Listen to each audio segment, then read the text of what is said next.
sports fans, and welcome to this edition of the Cavalier Sports Report. I'm your host, Anthony Jaurez, and I am sitting down with track coach Brian Batliner. Thank you for joining me today, Coach Batliner.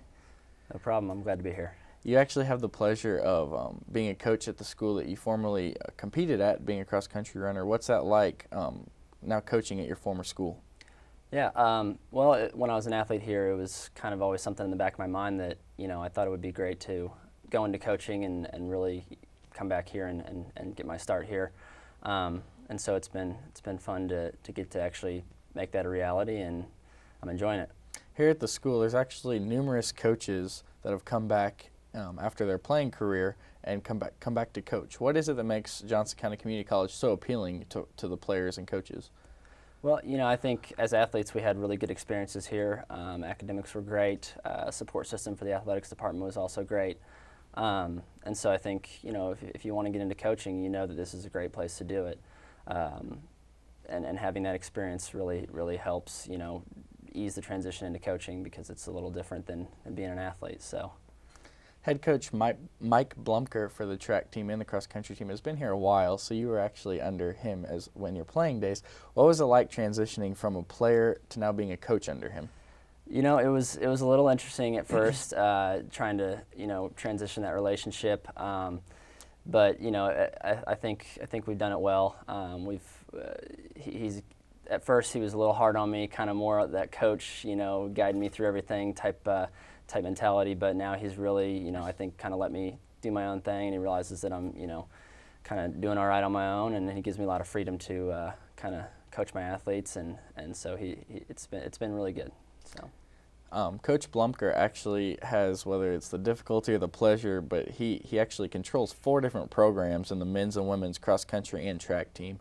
How difficult is that for him to do, and also what part do you play in the different 4 programs? Yeah, well, in cross-country season, I help with the cross-country team. Most of that job is actually pretty cool. I get to just go around with the guys every day, kind of keep them on track, make sure they're hitting their paces and everything.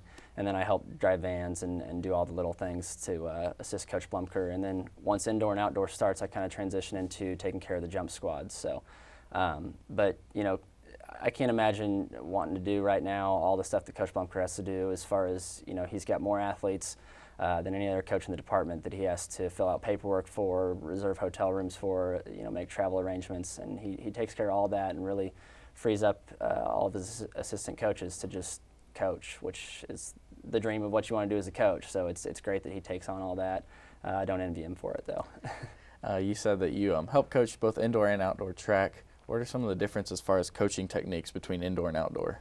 Really no difference when it comes to my specific jump squads. For me, I know, like our throws coach, for instance, there's no javelin and hammer in indoor season, so he has to kind of make that transition. But for me, we've got the long jump, high jump, triple jump, and pole vault carry on from the indoor season. So I don't make a huge change. I think outdoors a little better. Sometimes we get tailwinds in the horizontal jumps, which is great.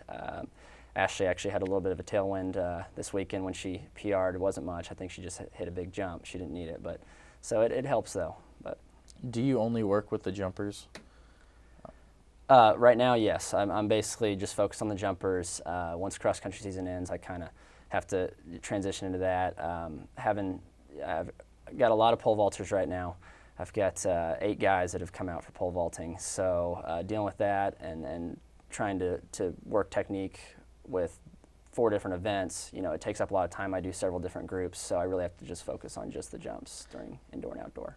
Next month in May, the 5th through the 7th, is the regional and the conference tournament meet, and then later on in the month is the national tournament.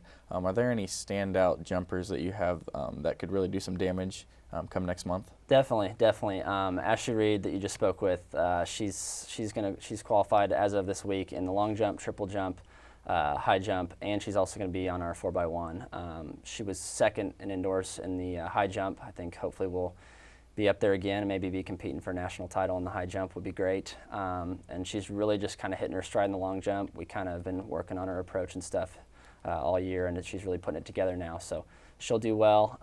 I've got Luke Arnold in the pole vault. He's ranked up there. Kaylee Eklund has been great, and she's one of our women pole vaulters. It's her first year of pole vaulting, and she's just worked her behind off at it, and practiced with me one-on-one all the time, and she's ranked 7th in the nation right now, and I think she'll be ranked top 5 going in because I think she's ready for another PR. And then we've got Sam Hughes. He's PR'd this year and gone 6'9", 6'8 3/4 in the high jump.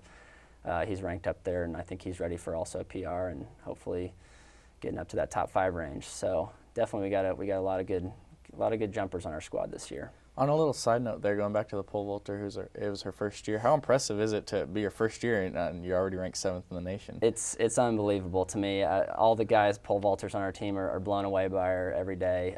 She just, the thing that's benefited her, I think, is she's our only female pole vaulter right now. I've got 3 coming in next year, but she's the only one right now, and so she doesn't have a reference point. She just sees the guys and what they're doing, and she thinks, well, I need to do that, and she gets mad if she's not, competing up there with them. And pole vault's a very difficult event to learn. There's a lot of technique involved and just doing a lot of different things to kind of get ready for it, and to come out here and she's gone almost 11 feet her first year. It's very impressive, and she definitely turns some heads when she's at meets. Coaches can't believe that she's been doing this for basically about 5 months now. So that is pretty incredible. You're about midway through your season now, the outdoor season. What's it been like so far in the first half of the season through the coach's eyes?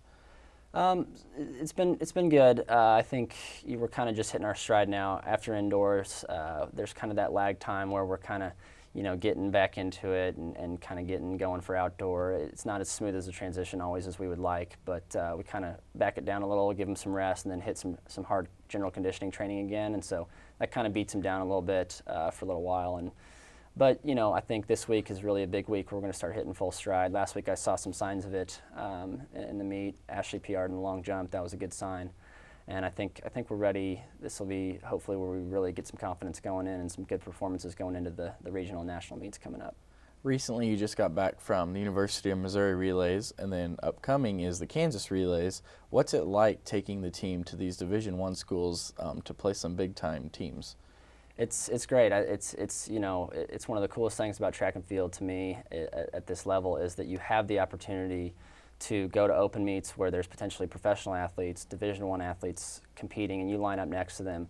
Actually, Alex Sanders, one of our 100 and 200 meter sprinters this year, and 60 meters indoor, he lined up next to Ivory Williams, who was ranked #1 in the world in the 60 last year, and he actually beat him at Iowa State, which was a pretty awesome thing to watch. And it's a great experience for him. And when I was an athlete here, I loved it. I loved getting to see those athletes at meets. And I think there's a certain accessibility to in track and field to those professional athletes that you don't get in other sports.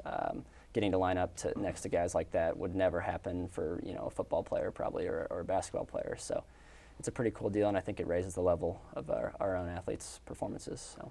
Going back to your running days at these different big-time meets, did you ever go up against anybody like that? Yeah, actually, at the University of Central Missouri, I lined up next to Jason Pyra, who was a Olympian in, I believe, 2000 in the 1500 meters.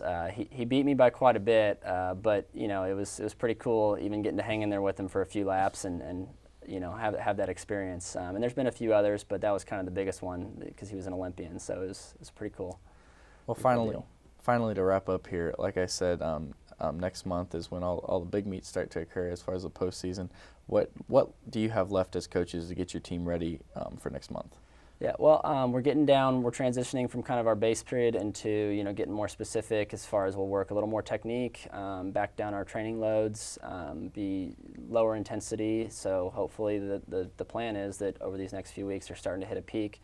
In these next couple open meets, maybe get some good PRs and get some momentum working into the regional national meets where we're really hopefully hitting our big peaks. So. All right, well, once again, thank you to Coach Batliner for joining us today, and we wish his team the best of luck. Make sure you tune in to future shows for more Cavalier sports action. I've been your host, Anthony Jaurez, for the Cavalier Sports Report, and thank you for joining us. All right. Thank you, sir. Thank you. Thank you very much. Good luck. Thank you. Track is definitely the one sport I probably couldn't do.